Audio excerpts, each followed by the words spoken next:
BJP और RSS की तरह कायरों की विचारधारा नहीं है हमारी, ये है हमारी विचारधारा। इसके लिए मर मिटने के लिए तैयार हैं हम। ಬಿಜೆಪಿ ಅವರ ವಿಚಾರಧಾರೆಗಳು ನಮ್ದಲ್ಲ, ಆರ್ಎಸ್ಎಸ್ ನ ವಿಚಾರಧಾರೆ ನಮ್ದಲ್ಲ, ನಮ್ದೇನೆ ಬೇರೆ ಆದಂತ ವಿಚಾರಧಾರೆ. ಈ ಸಂವಿಧಾನವೇ ನಮ್ಮ ವಿಚಾರಧಾರೆ. ಈ ಸಂವಿಧಾನಕ್ಕೋಸ್ಕರ ಜೀವ ಕೊಡಕ್ಕೆ, ತ್ಯಾಗ ಮಾಡಕ್ಕೆ, ಬಲಿದಾನಕ್ಕೆ ನಾವೆಲ್ಲಕ್ಕೂ ತಯಾರಾಗಿದ್ದೇವೆ. आपके लिए न्याय के लिए, आपकी समानता के लिए, आपके लोकतंत्र के लिए मर मिटने के लिए तैयार हैं हम।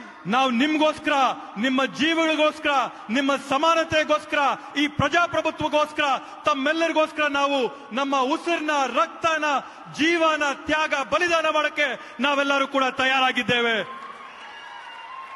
हमारी परंपरा शहीदों की परंपरा है, जेल से माफी की चिट्ठी लिखने की परंपरा नहीं है. ನಮ್ಮ ಒಂದು ಪರಂಪರೆ, ನಮ್ಮ ಇತಿಹಾಸ ಯಾವ ತರದ್ದಂತ ಹೇಳಿದ್ರೆ ಈ ದೇಶಕ್ಕೆ ಬಲಿದಾನ, ಪ್ರಾಣ ಕೊಡಂತ ಒಂದು ಇತಿಹಾಸ ನಮ್ದು.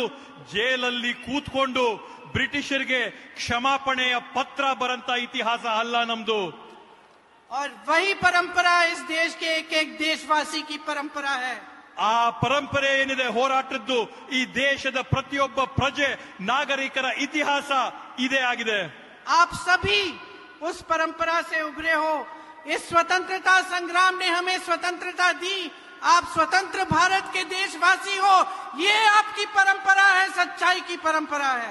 ಈ ಒಂದು ಇತಿಹಾಸ ಏನಿದೆ, ಈ ಒಂದು ಪರಂಪರೆ ಏನಿದೆ ನಮ್ದು, ದೇಶಕ್ಕಾಗಿ ಹೋರಾಟ ಮಾಡಿ ಸ್ವತಂತ್ರಕ್ಕಾಗಿ ಪ್ರಾಣ ಕೊಟ್ಟಂತ ತಮ್ಮ ಪೂರ್ವಜರ ರಕ್ತ ತಮ್ಮಲ್ಲಿ ಹರಿತಾ ಇರ್ತಕ್ಕಂತ ಒಂದು ಭಾವನೆಯಲ್ಲಿ ತಾವೆಲ್ಲರೂ ಕೂಡ ಈ ಒಂದು ಪರಂಪರೆನ ಉಳಿಸ್ಕೊಳ್ಳುವಂತ ಕೆಲಸನ ಒಗ್ಗಟ್ಟಾಗಿ ಮಾಡಬೇಕು ಅಂತ ಮನವಿ ಮಾಡ್ತೀನಿ. इससे पीछे मत हटो, निडर हो जाओ, लड़ो अपने अधिकारों के लिए और इस सरकार के खिलाफ जो तुम्हारे अधिकारों को कमजोर करती है और तुम्हें कमजोर करने की कोशिश करती है. ಇವತ್ತು ಈ ಒಂದು ನಿಲುವಿನಿಂದ ತಾವು ದಯವಿಟ್ಟು ಹೆಜ್ಜೆ ಹಿಂದೆ ಇಡಬೇಡಿ.